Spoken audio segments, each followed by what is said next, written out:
hoax, we need a speed master. Big money flowing, that's a signal in the air. Inside of confidence, for a win we gotta care. Index and Daiso, the tools of the trade. Heels, racing tips, the winning moves are made. Heels, racing tips. What's up mga ka-BK and welcome sa Kel Racing Tips. Mga bata magingay. Yun, yay! Yan dapat. So, kumusta ba pangarera nyo ng araw ng Wednesday, no? Grabe, nagyamado, no? So, meron kaming puho na 900 pesos pero natalo, di ba? Sinolo ko talaga si Thriller. Akala ko makakatapos kay CS paring nga yata, hindi yata manalo yun. Diba? Sinabi ko naman sa inyo ang kalaban lang nun yung out of touch. Sa tayo pala ng bentahan, talagang grabe na extra double talagang nung nanalo pa si Maniper Gabriel, diba?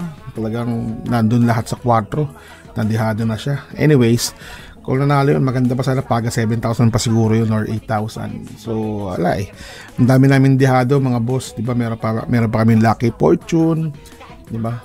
Wala diba? Anyways, meron tayong karera Wednesday. Ito nga yung Leo Tire Stakes Race. Maganda to, 1,800 meters. Meron tong first ito, 1.5 million, no? Asama mo na isawa ko, tara simulan natin to. Asa isawa ko, what's up mga ka-BK mo na dyan? What's up mga ka-BK?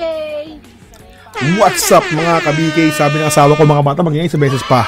And let's go to race number 1. Race number 1, meron tayong breast cancer awareness month pa rin ng 1,400 meters, 17 to 41 split ng class 5 division.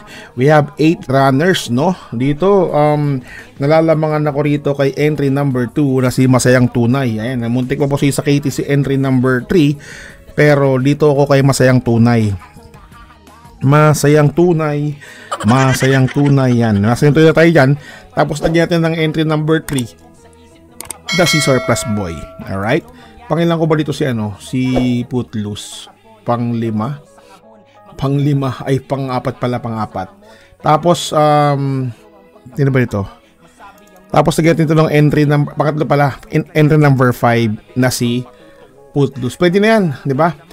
Kung sasama si Big sa magserbisyo, kayo pa rin na masusunod mga amon tunay pwede yan si Bisyo magserbisyo. Pero para sa akin 2, 3, 5 ayos na rin yan, di ba? Kung kukuha ko ng dihado rito, may nakukusa na daw akong dihado rito. Entry number 6 na si Tawi Tawi Island. Isama nyo sa isama nyo yan sa quartet nyo, di ba? 2, 3 okay na ako dyan, pero kung kukuha ko ng quartet ko, sama ko si Tawi Tawi Island, tapos sasama ko rin si Bisyo magserbisyo. Kayo pa rin na masusunod mga amon tunay. Let's go to race number 2. Race number 2 mga boss, meron tayong Leo Tire Stakes Race, di ba? So dito mga boss, may 1,800 meters tayo. Naglaban na tong si Lucency. Ito, munting ko si sa Katie, tsaka si Street Swag. Naglaban na yan.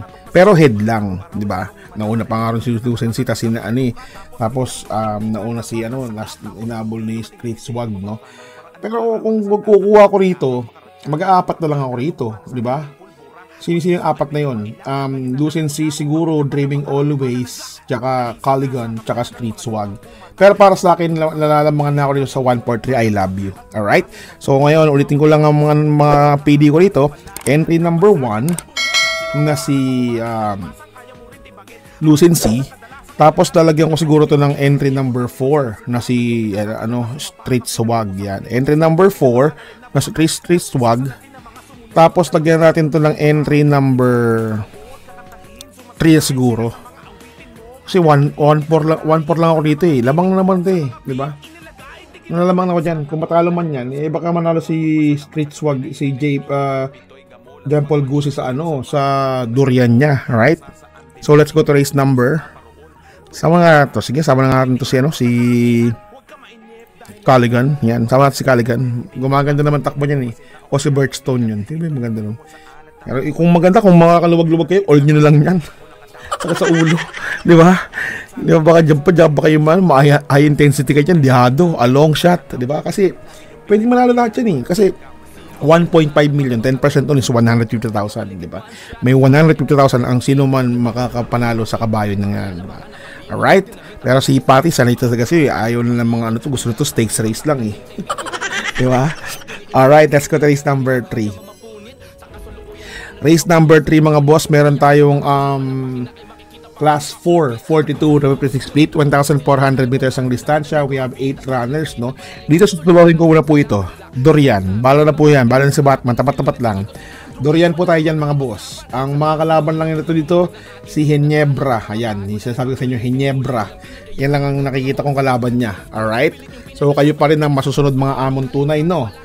So para sa akin, hindi ko na siguro kuhain si ano.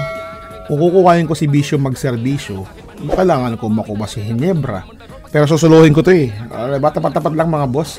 Let's go to race number 4. Race number 4 mga boss, meron tayong class 4, 42 to 56 split. We have 1,400 meters, 6 runners tayo mga boss, no? Dito ang sabi lang ng mga nakakaluwag-luwag. Nakakaluwag-luwag.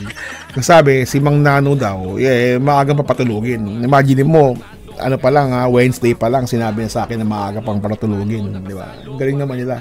Pero kuhain nyo pa rin yan mga boss, okay, maniniwala sa ganun. Dati nga, naniwala ako, natalo ako. Di ba?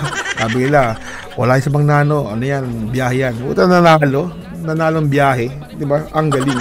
So, ang galing pa nun, sabakasan ko nasama ko yan. Ano ko dito dahil puso'y sakit, muntik mo kasi sakit ang Mang Nano, so dito ako, 2-3 ako dito Robotic Clay, tsaka Mang Nano. Yan, Mang Nano. Lalagyan ko na ng borderline to. And of course, Bad Boy MJ. Yan, Bad Boy MJ ni Para Dilema. Baka mag-ano siya, extra double siya kay Lucen C. Sama ko lang si Bad Boy MJ. Alam ko, teka lang double check ko lang mga boss wait lang, habang double check ko lang kung si Bad Boy MJ ba lagi ang sumasakay sa kanya, si Patty at saka si Pabs Caballejo pala, kaya pala hindi ko siya nakita. Maganda kasi yung ni Pabs dito nung nag 42 to 56 siya ng na grupo, ngayon pa rin yan pa rin naman yung grupo niya, di ba? 42 to 56 pa rin, nag 112 to nag 112 yan mga boss, no? Sa laban nila Cats in the Cradle tsaka Money for Gabriel, kung hindi ako nagkakamali, di ba? Cats in the Cradle sila meow meow meow meow. Kaso ano pa yun August pa yata yun January, February, March, April, May, June, July, August pa yun, August mga boss. So kayo pa rin na masusunod yan, sama nyo na lang yan. Right? Sarap ng mga biyahado rito, no? Makalusot lang tong ito. Ito race number 5 tayo, race number 5. Race number 5 mga boss, meron tayong class 4, 42 to 56 split, 1,400 meters ang distansya. Dito susuluhin ko na rin to, si Simasio, di ba? Ang mga kalaban lang yan dito, Milanye, di ba? Tapos yung Polite Bell, hindi ko makukuha yan. Mas kukuhain ko si Full Combat Order. Kung ganyan ang gagawin ko, suluhin ko na lang to. Suluhin ko na to si entry number 1 na si Wolf 359 yan ni RC Simasio. Alright?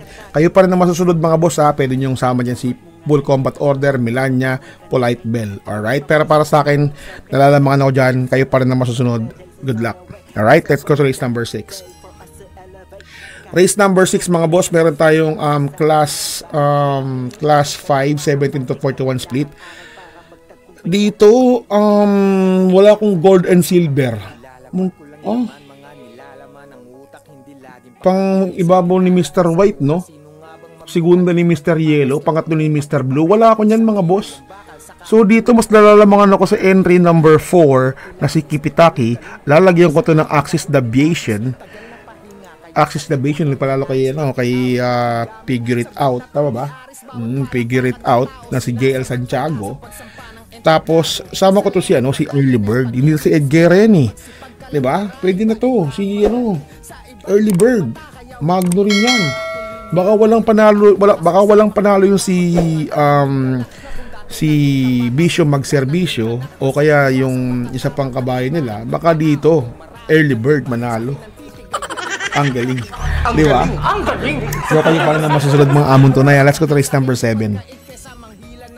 Race number 7 po mga boss, paratingan na po ng yung winner take all, pick 6, pick 5, pick 4, DD1 extra double, no? Dito dalawa lang po ako dito. 'Di ba?